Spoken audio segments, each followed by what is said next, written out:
Starting the day off, got the good old Die Hard, charging up. Literally just got home.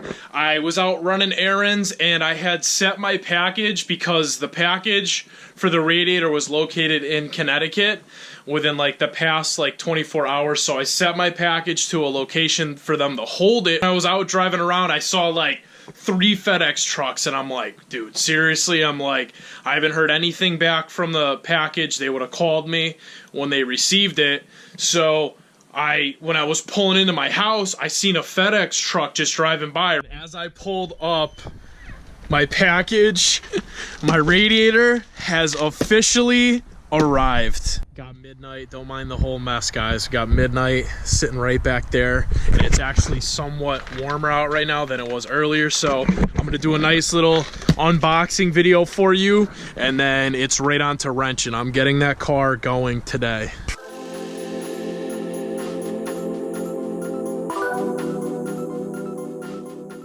Words cannot explain how happy I am right now, and you guys are going to be so surprised when you see what brand of Radiator is in this box.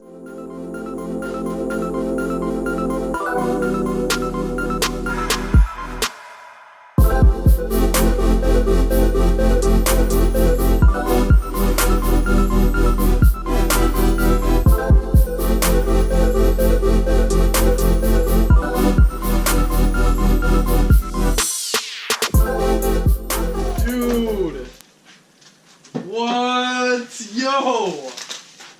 Dude, that packing job, look at this, guys. I don't know if you can see in there, but that is freaking sweet. Like, that is perfect right there.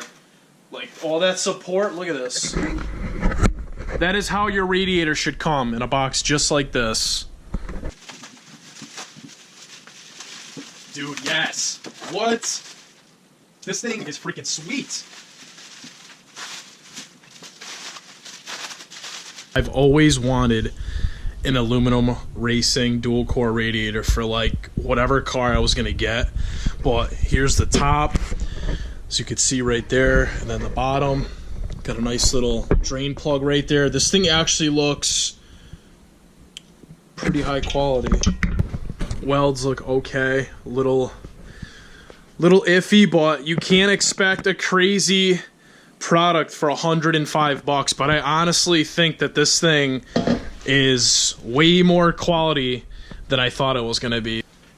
So you guys are probably wondering, obviously, well, what the hell, what brand is it or whatever? Skunk 2 or something?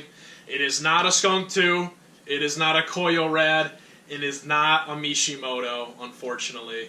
And I'm going to tell you about Mishimoto afterwards, but this right here, guys, this like 10-pound, not even Radiator, is a DNA motoring. Now, it is an eBay brand, but I did some research on the company, and I actually ordered some DNA stuff for my EX, and I love their products, you know, for the price, and hopefully, you know, this thing lasts. So we'll see how everything decides to hold up, but I went with a DNA motoring eBay $105 Radiator, if you're all wondering. Fill you guys in on what happened with the Mishimoto Radiator, but I am super satisfied with this quality purchase, guys.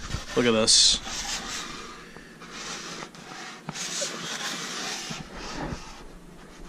So a lot of you guys asked me who I went with for like a brand for the Radiator, and some of you named it, some of you got it right, some of you were super close, and I was going to go with a Mishimoto. That was my goal. I wanted the Mishimoto. I got a super good deal on it with like the fans and everything for like $190. But the whole shipping thing happened. If you didn't see that, that's in a couple videos back. And it pretty much got delayed because they were out of stock. So I said, you know, I'm not waiting. I want the car to be fixed by this date. So I ended up canceling my order. And it sucks because Mishimoto is actually a really good brand, and they were an eBay brand just like DNA was, and they just exceeded quality and expectation, so people just love Mishimoto. But I decided to give DNA a try, and we'll see how long it lasts. So, I mean, if I can get a few years out of it, I'll be happy. But if I ever have to upgrade again, definitely going to do a Mishimoto radiator. So, I hope you guys enjoyed the video. It is time to go wrench. Hopefully, I'll have the car going by today, and I'll be putting up another video for tomorrow. So, stay tuned for that. Comment down below on what you guys think about the radiator. Give me a like, and subscribe for more 8th gen content, and I'll see you in the next video, guys.